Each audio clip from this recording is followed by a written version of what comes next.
Hello everyone, I am the storyteller and I am here to help you today.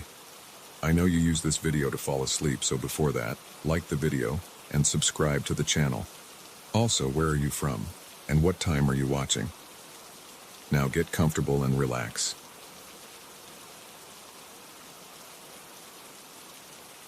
I never believed in ghosts. Not until that night in my apartment when Lucky, my German Shepherd, showed me there are things in this world we can't explain. Things that hide in plain sight, waiting. I'm writing this down because I need to make sense of what happened. Maybe someone else will believe me, maybe they won't, but this is exactly how it went down. It was a Tuesday in December. The kind of night where the heating kicks in every 20 minutes and the radiators make those clicking sounds that echo through empty rooms. I was sitting on my couch watching some crime show on Netflix. Lucky lay at my feet, his head on his paws. The clock on my phone showed 10:47 p.m.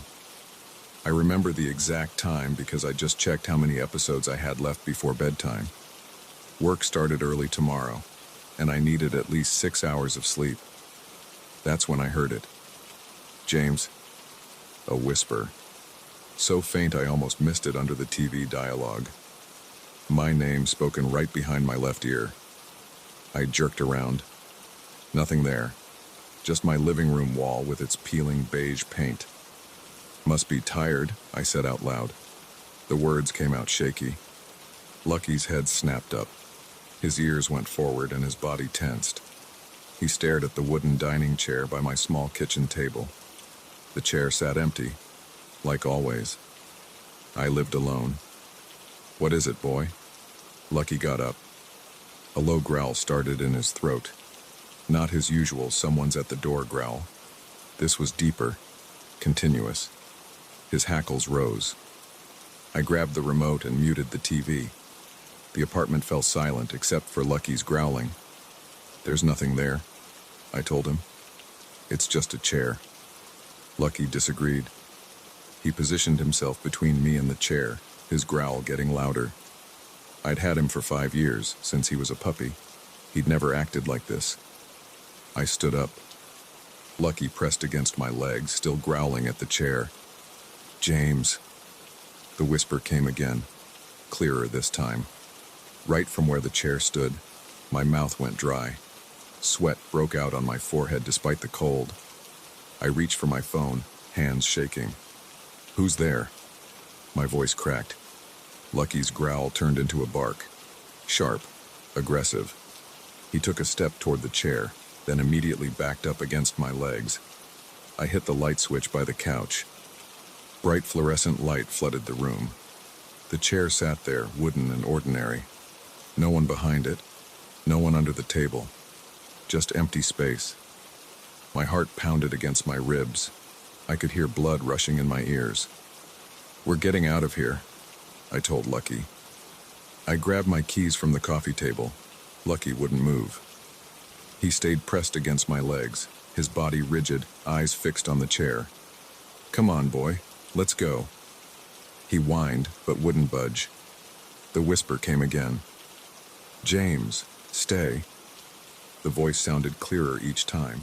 Female, soft, but wrong somehow. Like someone trying to remember how to speak. My hands wouldn't stop shaking. I fumbled with my phone, tried to call my brother Mike. The call wouldn't go through. No signal. I had full bars a minute ago. Lucky's growl deepened. I looked at the chair again. It had moved. Just an inch or two, but I knew that chair's position. I'd sat there this morning eating cereal. It now faced slightly toward us like someone had shifted in it. This isn't happening. I said it out loud, trying to wake myself up, but I wasn't asleep. Lucky barked again, a sound of pure aggression I'd never heard from him before. He snapped his teeth at the air. The temperature dropped. I could see my breath forming clouds in front of my face. The fluorescent light flickered once, twice. No. I backed toward the front door, Lucky moving with me. We're leaving. James. Please. The whisper turned into a sob. Something scraped against the wooden floor. The chair moved again, rotating toward us in tiny increments. My back hit the front door. I grabbed the handle. Locked. I'd locked it earlier, habit after coming home from work.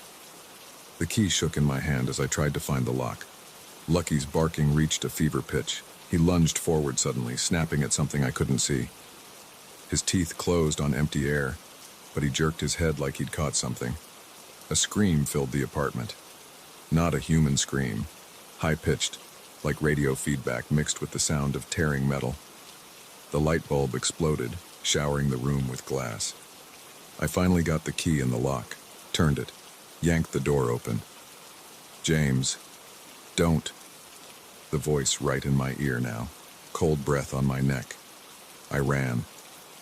Lucky stayed with me, pressed against my leg, nearly tripping me as we burst into the hallway. I slammed the door behind us. We took the stairs, all 5 flights down. I couldn't trust the elevator, couldn't stand in that small space. Not now. My elderly neighbor, Mrs. Chen, stuck her head out as we thundered past her floor. "James, everything okay?" I didn't answer, couldn't stop. Lucky and I hit the lobby at full speed and burst out onto the street. The cold December air hit my face. I wore only a t-shirt and sweatpants, but I couldn't feel the cold. My heart still raced. Lucky stayed pressed against my leg, facing backward, watching the building entrance. I pulled out my phone. Signal back. Called Mike. "Hey, what's up?" He sounded half asleep. "Can I crash at your place tonight?" "What? It's almost 11. Please, I'll explain when I get there." A pause. "You okay? You sound weird. I need to not be in my apartment right now." Another pause. "Yeah, okay, come over." "Thanks. Be there in 20. I looked down at Lucky. He stared up at me, then back at the building, still alerting to something I couldn't see. "Good boy," I told him. My voice shook. "Good boy." We walked to Mike's place. Lucky wouldn't leave my side. Every few steps, he'd look behind us, growling softly. I never went back to that apartment at night. Came back the next day with Mike to pack my essential stuff. Lucky refused to enter, stood in the hallway growling at the door. The chair sat exactly where it belonged, like it had never moved. But the light bulb was still shattered, and when I looked closer, I saw scratches on the wooden floor. Deep ones, like something had dragged across it with force. I broke my lease, paid the penalty, moved in with Mike until I found a new place. Lucky slept pressed against me every night for months. He still does, actually. And sometimes when it's late and quiet, he'll stare at empty chairs and growl. I've learned to trust him when he does that. We leave whatever room we're in immediately, because now I know. There are things in this world that hide in plain sight. Things that know your name. Things that try to make you stay. Lucky saved me that night. If he hadn't been there, if he hadn't sensed it first, I don't like to think about what might have happened. I live in a new apartment now. 3rd floor, different part of town. Got rid of all my old furniture. Lucky has his own bed, but he never uses it. He sleeps next to mine, always alert. Sometimes I wake up at night and hear whispers. Not words anymore. Just sounds at the edge of hearing. When that happens, Lucky is already awake, watching the darkness. Protecting me. I keep the lights on most nights now. It doesn't help much, but it makes me feel better. The dark spaces between things seem deeper somehow. Chairs, especially empty ones, make me nervous. I've tried researching what happened, looked up the building's history. Nothing unusual. No deaths in my old apartment. No strange accidents. Just a normal building with normal people. But I know what I heard, what I saw, what Lucky saw. The worst part?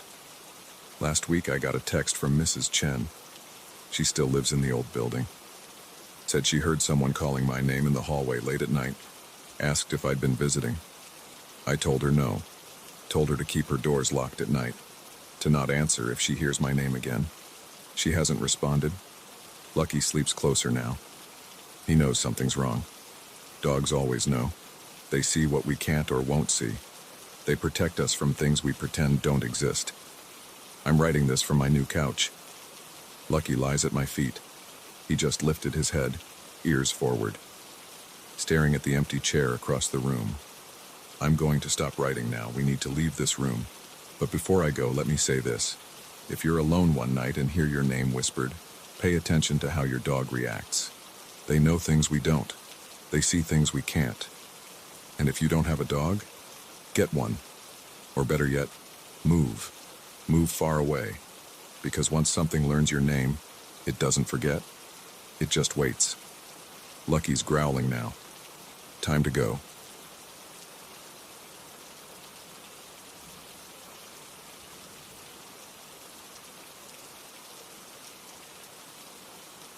I didn't want to clean the attic. My wife Karen insisted for months. Last weekend she said she'd leave if I didn't do it.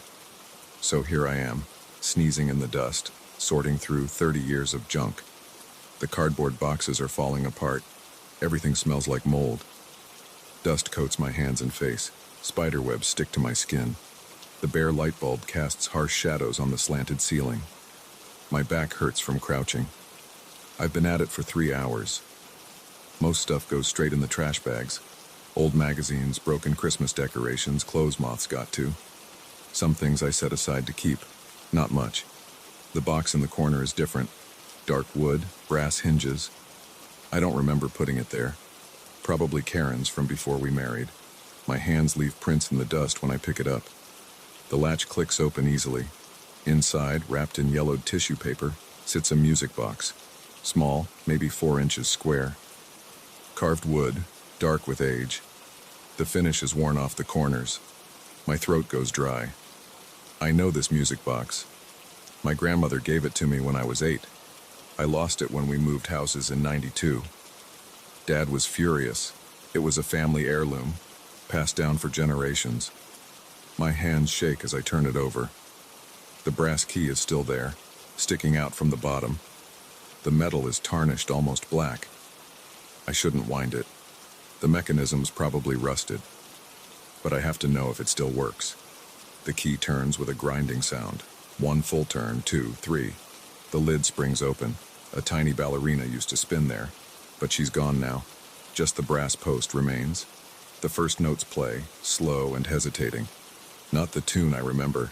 This is wrong. The music box played Green Sleeves. I'm sure of it. This melody is different, discordant. The notes drag and catch. My skin prickles. The temperature seems to drop. The bare bulb flickers. The melody continues, gaining strength. The notes are clearer now. They form a pattern I almost recognize. Something ancient, threatening. The music pulls at something in my mind. Memories surface that can't be mine. Stone circles under dark skies. Figures in robes. Chanting in languages that were old when Rome was young. I try to close the lid. It won't shut. The music gets louder.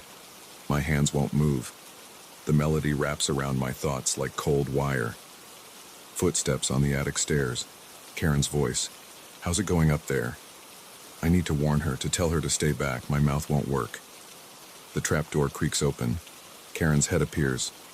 Have you made any progress? I brought you some what? She sees my face. The music box. Her eyes go wide. Where did you find that? Her voice shakes. That can't be. The melody reaches a crescendo. Notes that shouldn't exist on a simple music box mechanism. They bore into my brain like ice picks. Karen backs away. No, no, no, no, put it down. Now. I still can't move, can't speak. The music fills every corner of my mind. Karen lunges forward, tries to knock the box from my hands. Her fingers brush the wood. The music stops. Total silence. Even the traffic noise from outside is gone. The light bulb goes out. In the darkness, something moves. A soft scraping sound. The smell of wet earth and decay.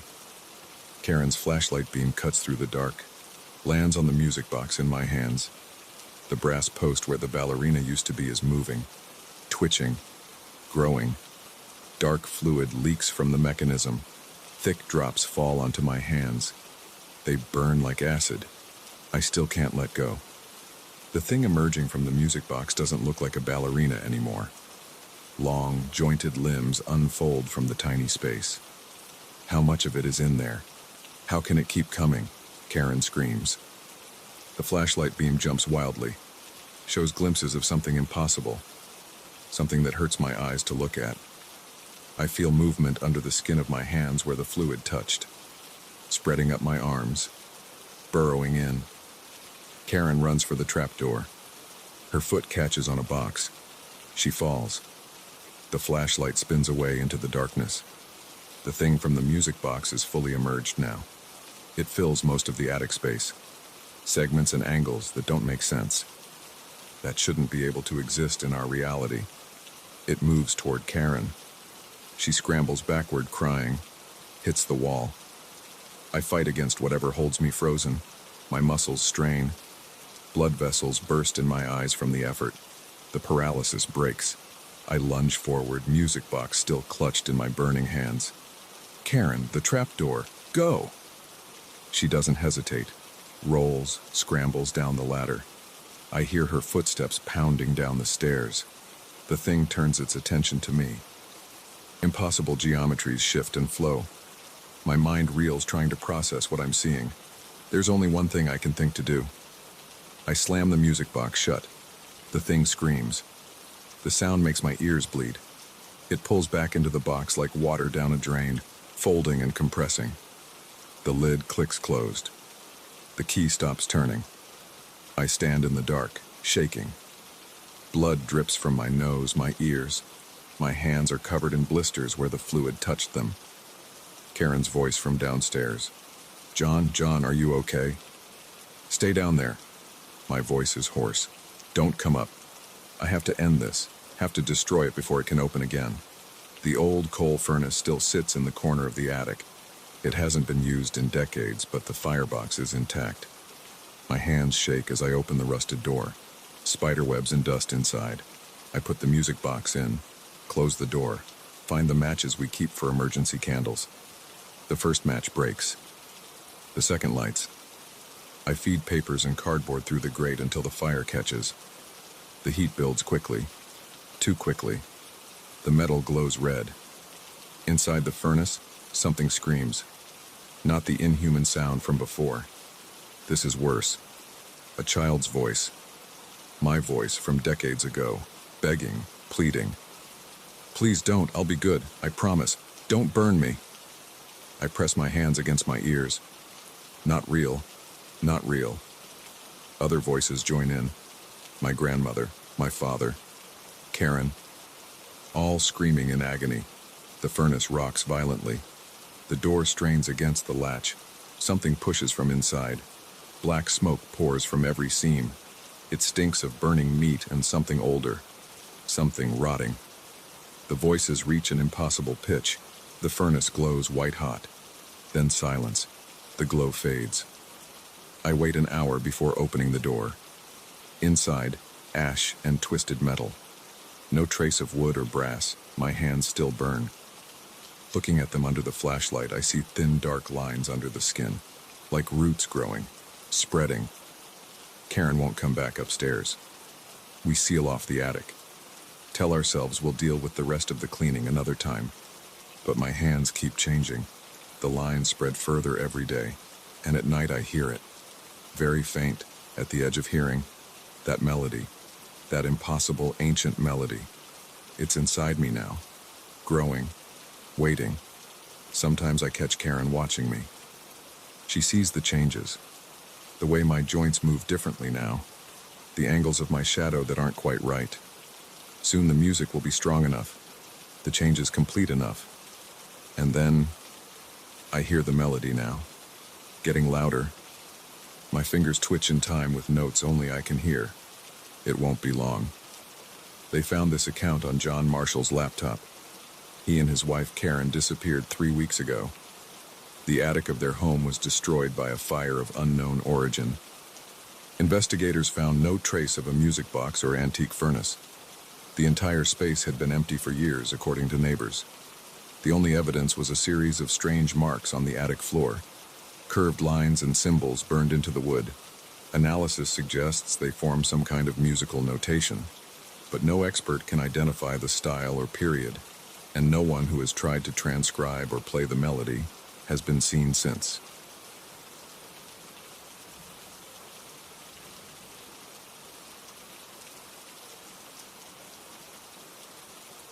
The knocking woke me at 11:47 p.m. on a Tuesday. 3 sharp raps on my front door. I wasn't expecting anyone. I live alone in my grandmother's old house on Maple Street, and nobody visits this late. The TV was still on, playing some infomercial about kitchen knives. My neck hurt from falling asleep in the recliner. The knocking came again. 4 raps this time, harder. I got up. My legs were stiff. The wooden floor creaked under my feet as I walked to the front door. The porch light wasn't on. Through the peephole, I could only make out a dark shape standing there. "Who is it?" I called out. "Is Sarah home?"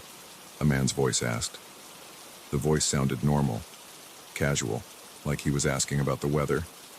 Sarah was my grandmother's name. She'd been dead for 12 years. "No one by that name lives here," I said through the door. My hand rested on the deadbolt. I didn't unlock it. "Are you sure? They said they'd be here tonight." The hair on my arm stood up. Something about his tone wasn't right. Too flat, too rehearsed. "Who said that?" I asked. "They did. They told me to come here tonight. Sarah and James would be waiting." James was my grandfather's name. He died in 1989. "Look, I don't know who told you that, but you have the wrong house. Sarah and James haven't lived here in decades. They're both deceased." Silence. The shape didn't move from the porch. "That's not possible," the man said finally. "I just spoke with them yesterday. They were very clear about the time and place." My mouth went dry. The air felt colder. "I'm their grandson," I said. "I inherited this house. They're both gone. Sarah died in 2012, James in 89. You need to leave." More silence, then a soft laugh. No, that's not right at all. I have their invitation right here." I heard paper rustling. "See? Written in Sarah's own hand. Tuesday night, 11:45 p.m. Don't be late." My hands were sweating now. I wiped them on my jeans. "Show me," I said. "Hold it up to the peephole." The shape moved closer. A piece of paper pressed against the peephole lens. Even in the dark, I could see the handwriting. The loops and curves were exactly like my grandmother's. The date at the top was today's date. My stomach clenched. That was impossible. But I was looking right at it. "Where did you get that?" My voice cracked. "Sarah gave it to me yesterday. At the diner on 5th Street. She was wearing her blue dress with the white flowers. James had on his gray suit, the one with the red tie. They bought me coffee and told me all about tonight. That was my grandmother's favorite dress, the one we buried her in. And my grandfather was cremated wearing that exact suit." "You're lying," I said, but my voice shook. "This isn't funny. Leave now, or I'm calling the police." The man sighed, a tired, disappointed sound. "I was afraid you might be difficult about this. They said you might not understand. That's why they gave me this." More rustling. Then something slid under my door. A photograph. I didn't want to look at it, but I had to.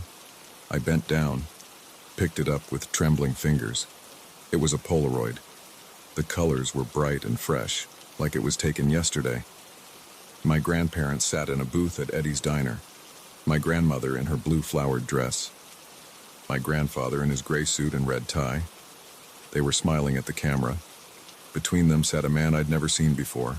Thin face, dark coat, the same shape I could see through my peephole. The date stamp on the bottom of the Polaroid was yesterday's date. My legs went weak. I stumbled back from the door. "Now you see," the man said. "They're waiting for us. We shouldn't keep them waiting any longer. That would be rude." The doorknob started turning. I knew I'd locked it. I'd checked twice, but it was turning anyway. I ran. Down the hallway to my bedroom, slammed the door, grabbed my phone to call 911. No signal. The front door creaked open. Slow footsteps on the wooden floor. "They're here now," the man called out. His voice echoed through the house. Sarah and James just arrived. They're so happy to see you. I heard my grandmother's laugh, my grandfather's deep chuckle, the sounds of my childhood coming from my living room. The footsteps came closer, multiple sets now. "Come out, dear," my grandmother's voice called, the voice I hadn't heard in 12 years. "We've missed you so much." My bedroom doorknob started to turn. I backed into the corner, pressed myself against the wall. The door swung open. 3 figures stood in the doorway. The thin man in his dark coat, and my grandparents, exactly as they looked in the Polaroid, exactly as they looked the days they died. "There you are," my grandmother said. She smiled. Her teeth gleamed in the darkness. "We've been waiting so long for this reunion." She held out her hand. Her skin was gray. Her fingers were cold when they touched mine. "Come with us," my grandfather said. "We have so much to show you." The thin man stood behind them, grinning. His teeth were too sharp. "Don't worry," he said. "They told me you might hesitate. But once you see where we're going, you'll understand." They all do eventually. My grandmother's cold fingers tightened around my wrist. My grandfather put his hand on my shoulder. The thin man stepped forward. "Close your eyes," he whispered. "It's easier that way. When you open them again, everything will make sense." I tried to pull away, but their grip was too strong. The darkness pressed in around us. "That's it," the thin man said. "Just like that. Welcome to the family reunion." The room spun. The walls melted away. And then, I woke up in my recliner. The TV was playing infomercials. It was 3:17 a.m. My neck hurt. My mouth was dry. Just a dream, I thought. A bad dream. Then I saw the Polaroid on the coffee table, my grandparents smiling at the camera, the thin man between them.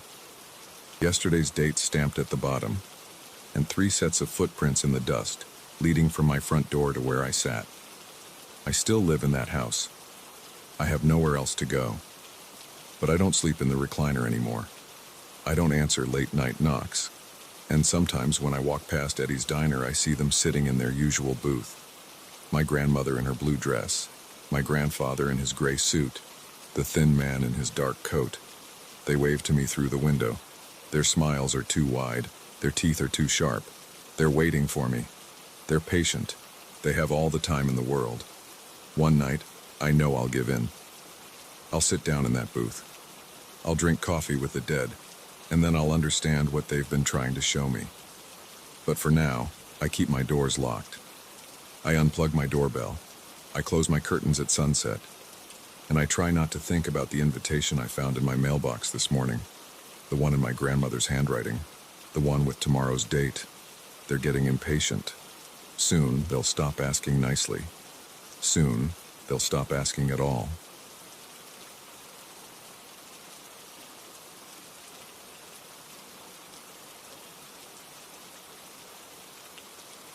I never used to believe in the things that go bump in the night. That changed 3 weeks ago. I keep replaying it in my head, trying to make sense of what happened. Maybe writing it down will help, though I doubt it. I know what I saw, what Rex saw. The marks are still there in my floor. It started as a normal Tuesday evening. I was sitting in my living room, half watching some reality show while scrolling through my phone. Rex, my 4-year-old German Shepherd, was sprawled on his bed in the corner, doing what he does best, sleeping. Nothing unusual about any of it. Rex is the most laid-back dog you'll ever meet. In the 3 years since I adopted him from the shelter, I've heard him bark maybe 5 times. Once at a delivery guy who startled him, twice at squirrels, once during a thunderstorm, and once when my smoke detector was going off. That's it. The shelter said he was like that when they got him too, just naturally calm. The wind picked up outside around 8:30 p.m. I remember the time because I just checked my phone, thinking about heading to bed early. The trees started scraping against the windows, that familiar late October sound. The lights flickered once, twice. Then everything went dark. Not a big deal. Power outages happen. I kept scrolling on my phone, using it for light. I figured I'd wait a few minutes before digging out the flashlights. That's when Rex's head shot up. His ears went forward, his body tensed. He stared at the far corner of the room, by the old brick fireplace I never use. I looked over there. Nothing but shadows. "What's up, buddy?" I asked him. He didn't move, didn't look at me, just kept staring at that corner. The hair along his spine started to rise. Then he growled. The sound froze me in place. Rex never growls. Not at other dogs, not at strangers, not at anything. But this wasn't just a growl. It was deep, guttural, primal, the kind of sound that bypasses your brain and goes straight to your nervous system. I aimed my phone's light at the corner. Empty. Just the brick fireplace, the stack of old magazines beside it, the cobwebs I keep meaning to clean. Nothing that would set him off. "Rex, it's okay," I said. My voice came out shakier than I expected. He stood up. His growl got louder. I saw his teeth, all of them. His tail was rigid, his legs stiff. Every muscle in his body seemed to be coiled tight, ready to spring. Then he started barking, not normal barking. This was something else, furious, desperate, terrified barking, like he was fighting for his life. The sound bounced off the walls, filled the whole house. I'd never heard anything like it. I got up, stumbling a little in the dark. "Rex, stop!" He ignored me completely, kept barking at that corner. Backing up, crouching lower. The temperature in the room dropped. I'm not being metaphorical. It literally dropped, like someone had opened a freezer door. I could see my breath in the beam from my phone. Rex's barking turned into something between a roar and a scream. He lunged forward, snapping at the air. Backed up, lunged again, like he was fighting something I couldn't see. I heard scratching, not from Rex, from the corner. A sound like nails on wood, but deeper, harder. The kind of sound that makes your teeth hurt. My phone died. Total darkness. Rex's barking. That scratching sound getting louder. The cold air burning in my lungs. I couldn't move. Couldn't think. Just stood there, useless, while my dog fought something in the dark. The scratching got louder. Closer.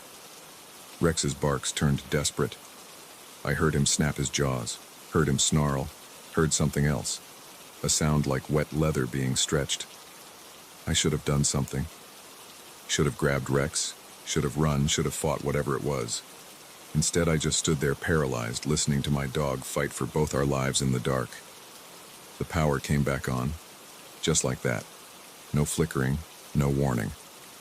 1 second darkness, the next bright fluorescent light flooding the room. Rex was standing in front of the fireplace, chest heaving, still in a fighting stance. But nothing was there. No intruder, no animal, nothing. I called to him. My voice cracked. "Rex, come here, boy." He didn't move for a long moment. Then slowly, his posture relaxed. He turned to look at me, and his eyes... I've never seen him look like that. Like he'd seen something no dog should ever have to see. He came to me, pressed against my legs. He was shaking. Rex, my fearless shelter dog, was trembling like a puppy in a thunderstorm. That's when I saw the floor. There were marks in the hardwood. Deep gouges like something had dug its claws in and dragged them across the surface. 4 parallel lines, each about 8 inches long. The wood was splintered, torn up. These weren't scratches from Rex's nails. These were deeper, wider. The edges were burnt like whatever made them was hot enough to scorch the wood. I grabbed my keys. Rex didn't need any encouragement. He was already at the door. We spent the night at a motel. The next morning I told myself I'd been tired, imagining things. The power outage had played tricks with my eyes. The scratches were probably old and I'd just never noticed them before. Maybe Rex had heard a mouse in the walls, or a raccoon in the chimney. There had to be a logical explanation. I went back to the house, checked every inch of it in broad daylight. No signs of forced entry, no broken windows, no footprints. Nothing in the chimney. The only evidence that anything had happened was those 4 burnt scratches in my floor. I took pictures of them, measured them, compared them to Rex's paw prints. The marks were twice the size of his paws, and much deeper than any dog could make. I looked up local wildlife. Nothing matched. Not bears, not mountain lions, nothing. I bought security cameras, motion sensors, a new deadbolt. I sage smudged the house, even though I don't believe in that stuff, or didn't used to. For 2 weeks, nothing happened. Rex wouldn't go near that corner anymore, but otherwise things were normal. The cameras showed nothing. The motion sensors stayed quiet. I started to relax.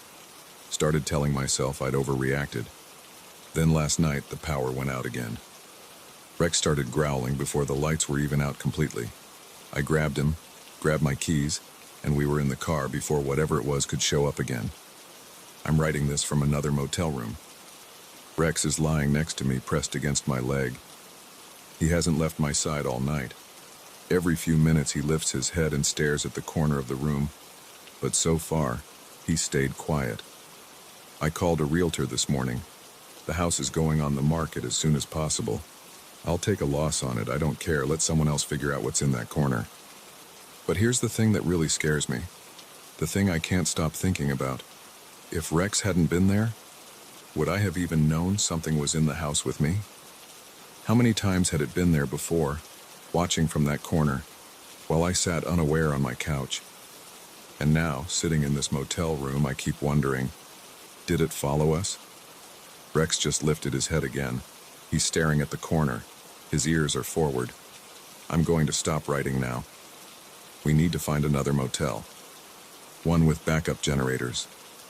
I check every corner of every room now. You should too.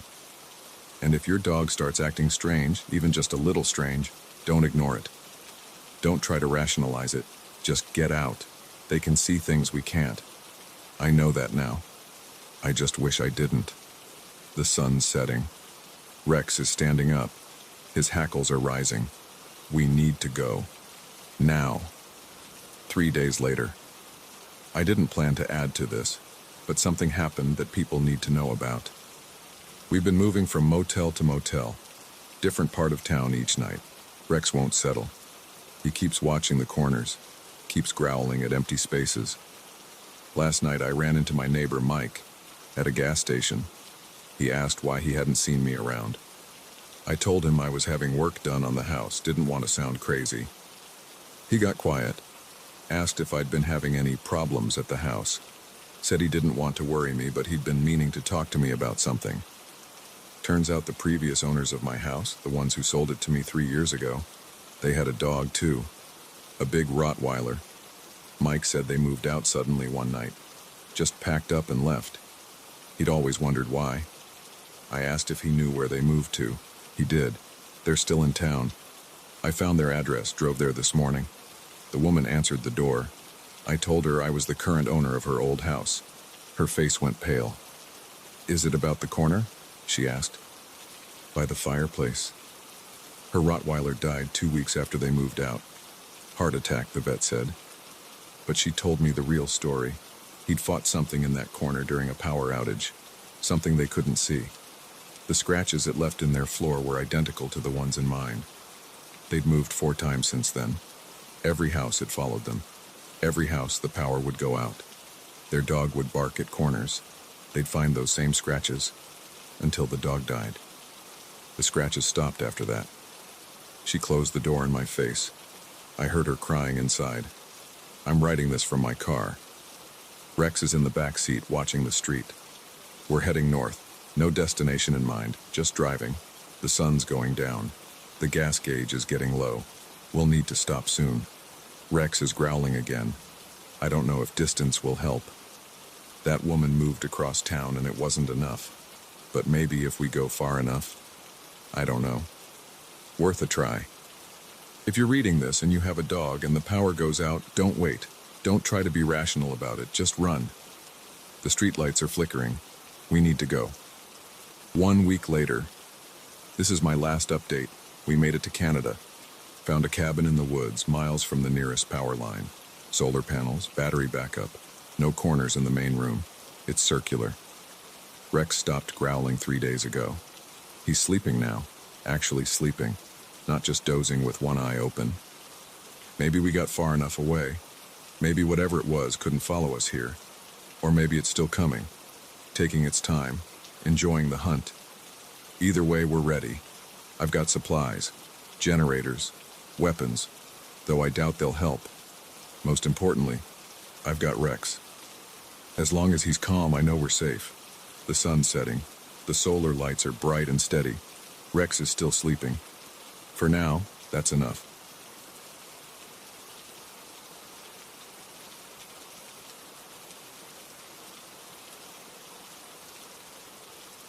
I hate being alone in this house. Sarah travels 3 nights a week for work. Tuesday nights are the worst. The house feels different without her. Bigger, emptier. That Tuesday in October started like any other. I worked late at the office, debugging code until my eyes burned. The kitchen clock read 11:47 p.m. when I got home. Sarah's flight to Chicago had left 6 hours earlier. I microwaved leftover pizza and ate it standing at the counter, scrolling through emails on my phone. The house was silent except for the hum of the refrigerator. I needed sleep. My eyes felt like sandpaper. I rinsed my plate, turned off the kitchen lights, and headed upstairs. The second floor was dark. We never leave lights on up there. Sarah's thing about saving electricity. The hallway stretched ahead of me, a tunnel of shadows broken only by thin strips of moonlight from the windows. Our bedroom is at the end of the hall. The guest room sits halfway down on the right, across from the bathroom. I was almost to our room when movement caught my eye. A shadow crossed the hallway, sliding into the guest room doorway. "Sarah?" I called out. "I thought you were in Chicago." "What?" Her voice came from downstairs, from the direction of the living room. My stomach dropped. The air felt 20 degrees colder. I froze mid-step, 1 foot hovering above the carpet. "Honey?" Sarah's voice again, definitely from downstairs. "Is everything okay up there?" I couldn't move. My muscles locked up. The shadow I'd seen was person-sized, human-shaped. It had moved with purpose, like it knew where it was going, like it belonged here. But Sarah was downstairs. "Mark?" she called again. Footsteps on the stairs now. "Why are you home so late?" That broke my paralysis. I spun around. "Stay downstairs." The words came out as a hoarse whisper. The footsteps stopped. "What's wrong?" "Call the police." My voice shook. "Someone's in the guest room." Silence. Then, "I'm calling them now." I stood rooted to the spot, staring at the guest room doorway. The door was open about 6 inches, only darkness visible inside. My heart pounded so hard I could feel it in my throat. What were my options? I could run downstairs, but that would mean turning my back on whatever was in there. I could try to trap it in the room by closing the door, but I'd have to get closer. Or I could stand here like a statue until the police arrived.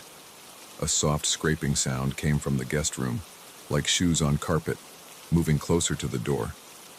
I backed away, one silent step at a time. My hand brushed the wall. The light switch. I flicked it on. The hallway blazed with light. The guest room remained dark. Its switch was inside the doorway. But now I could see better. The door had opened wider, maybe 8 inches now.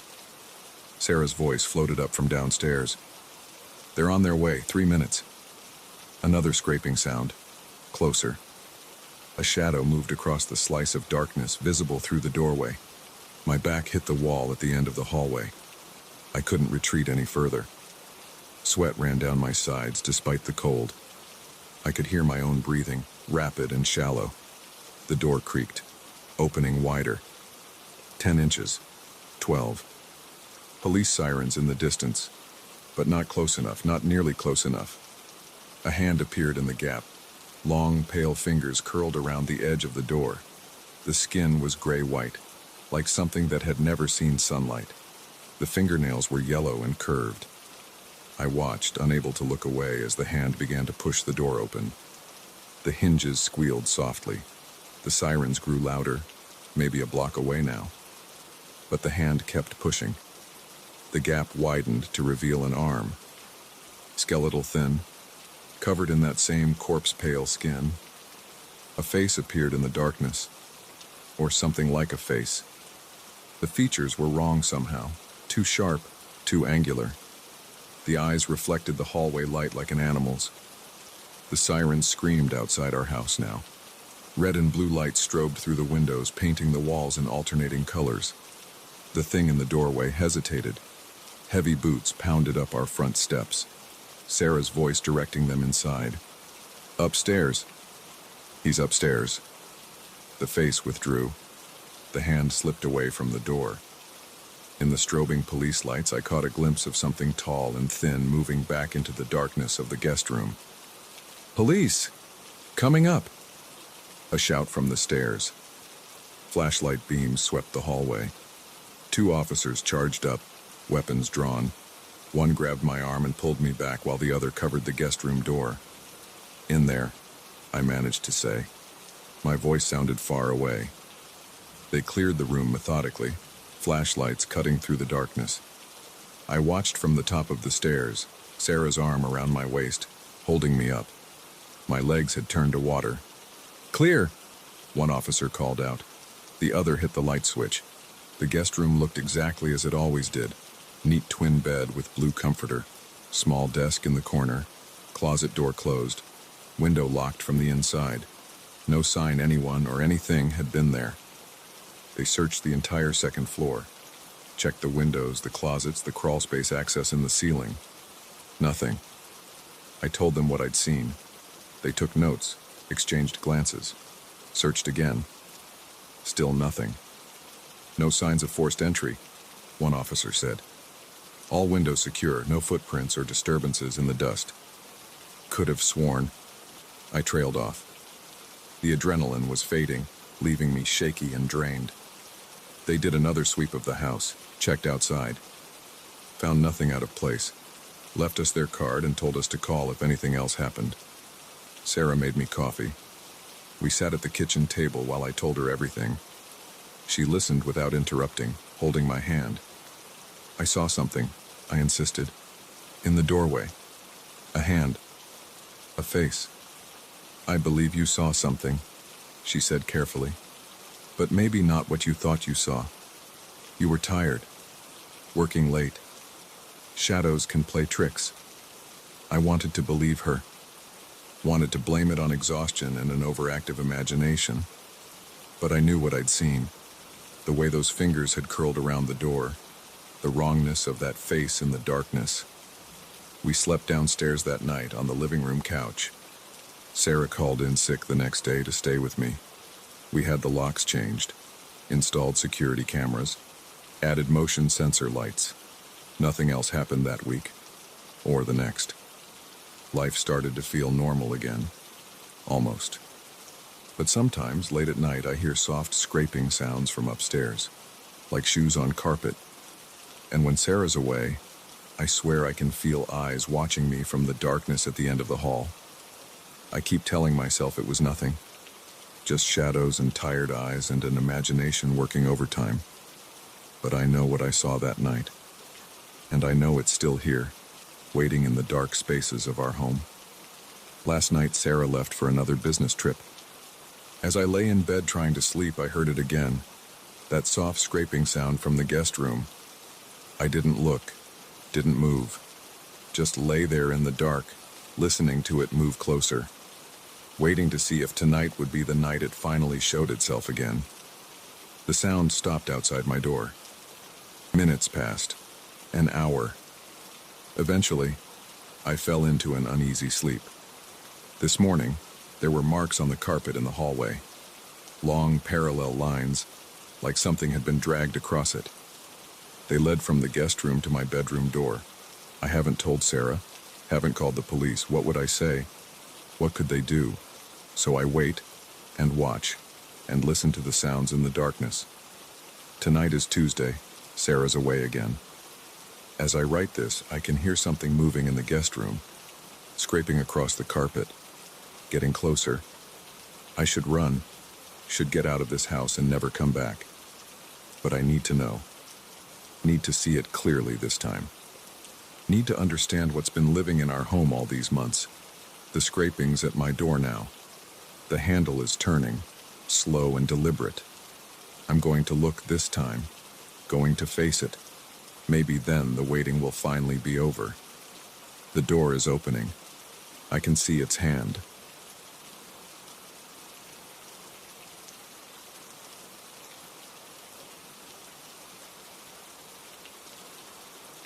The first handprint appeared 3 weeks ago.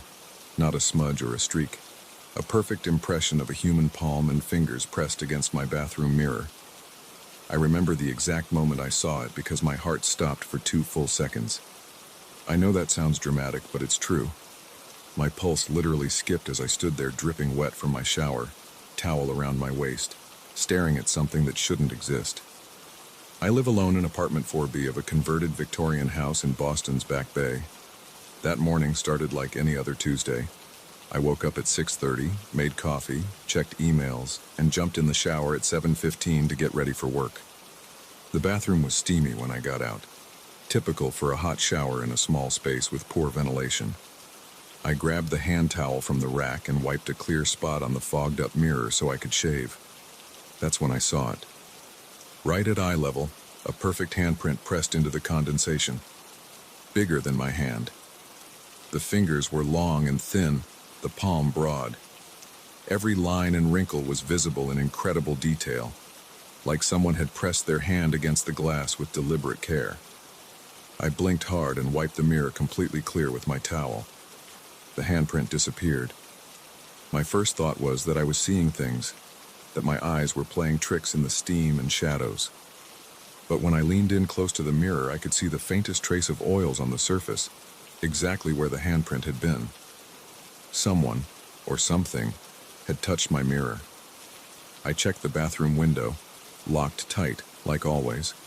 The only door was the one I'd come through, and I'd been alone in my apartment all night. My heart started beating faster as I tried to make sense of it. Maybe someone had broken in while I was sleeping. But why would they only touch my mirror and leave? And how had they gotten past my deadbolts and security system without triggering the alarm? I called in sick to work that day. Spent hours going over every inch of my apartment looking for signs of intrusion. Changed all the locks. Had the building manager check the security cameras in the hallway. Nothing unusual showed up on the footage. No one had entered or left my apartment except me. That night, I barely slept.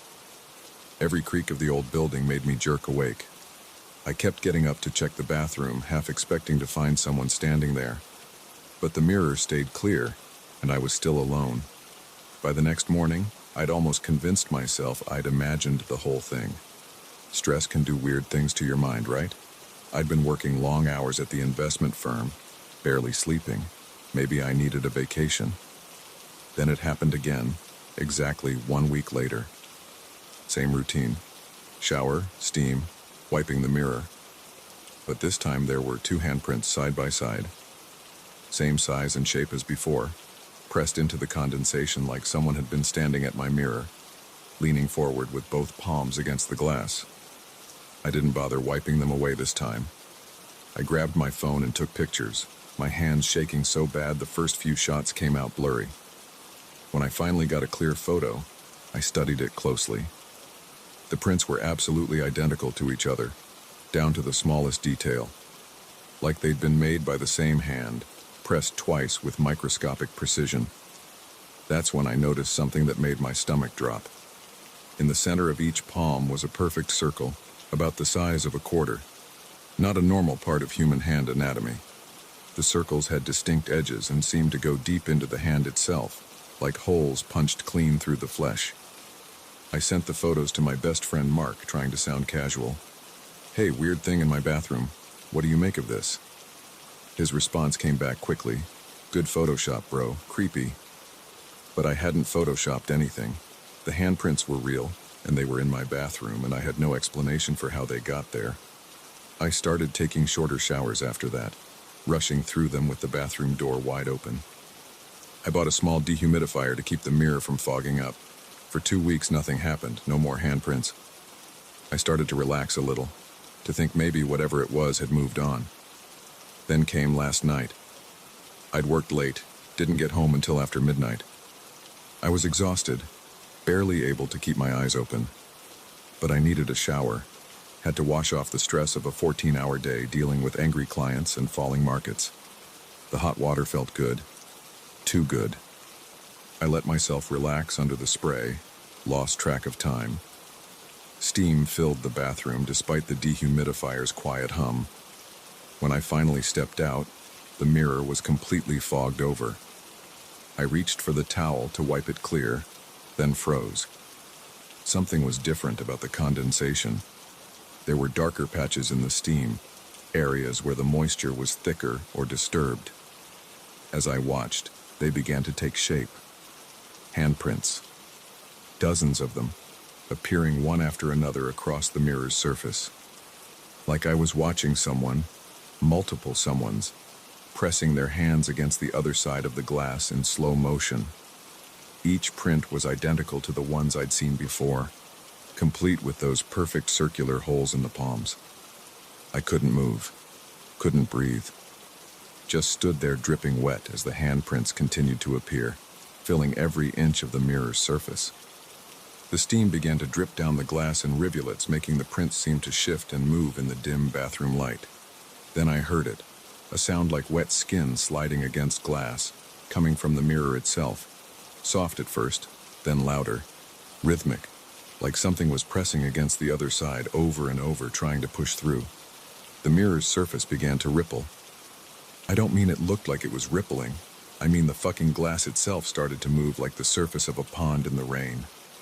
The handprints deepened, pressed further in, until they weren't just impressions in the steam anymore, but actual depressions in the mirror. I backed away until I hit the bathroom wall. The sliding sound got louder, wetter. The hands pushed deeper into the glass. I could see fingers now, three-dimensional shapes emerging from the mirror's surface like pale dough being kneaded from behind. The first hand broke through completely, stretching out into my bathroom. Long white fingers grasping at the air. The skin was smooth, almost plastic-looking, with that perfect circular hole punched through the palm. I could see through it to the bathroom wall behind. I ran. Didn't grab anything, didn't even put on clothes. Just bolted out of the bathroom, out of my apartment, into the hallway.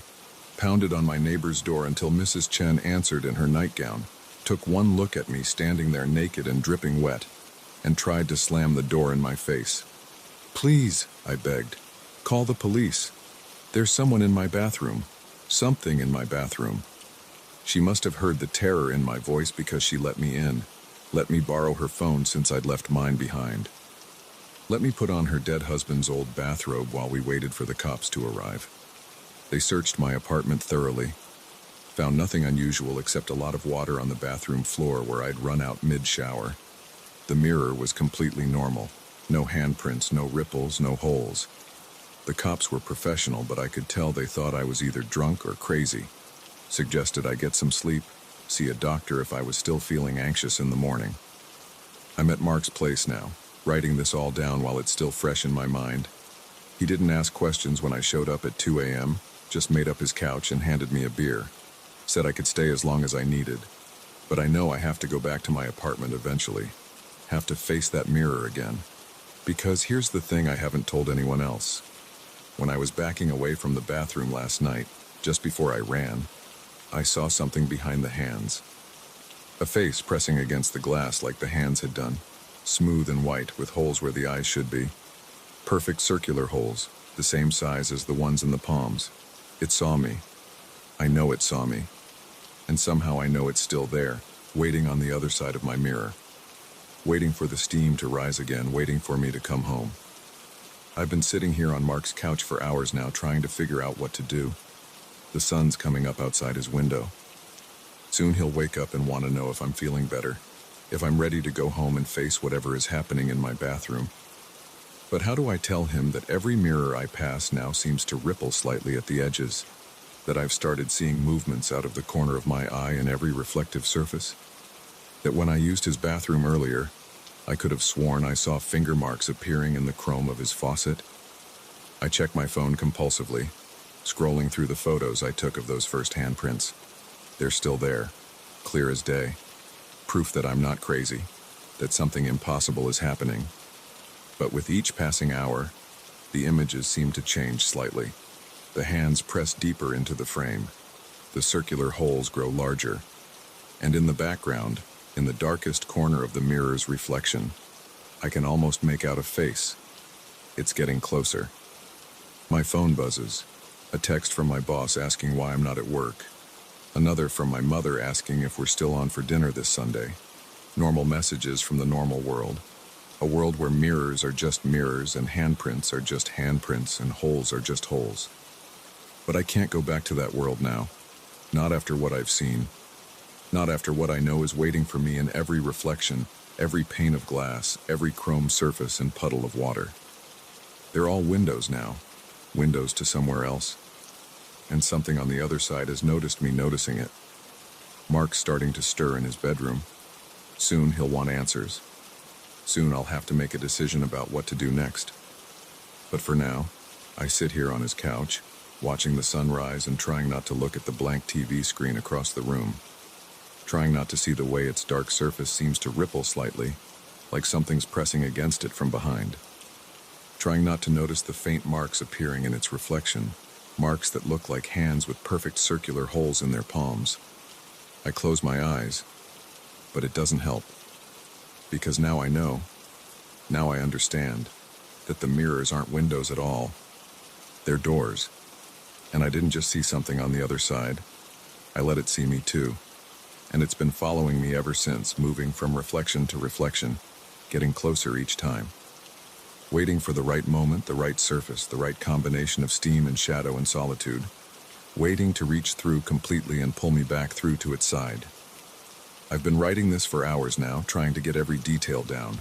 The sun is fully up. Mark's in the shower. I can hear the water running. Steam will be filling his bathroom by now, fogging up his mirror. Any minute he'll step out, wipe away the condensation, and I have to go, have to warn him. Wait. Do you hear that? That wet sliding sound like skin against glass? It's coming from his laptop screen, the one I'm typing on right now.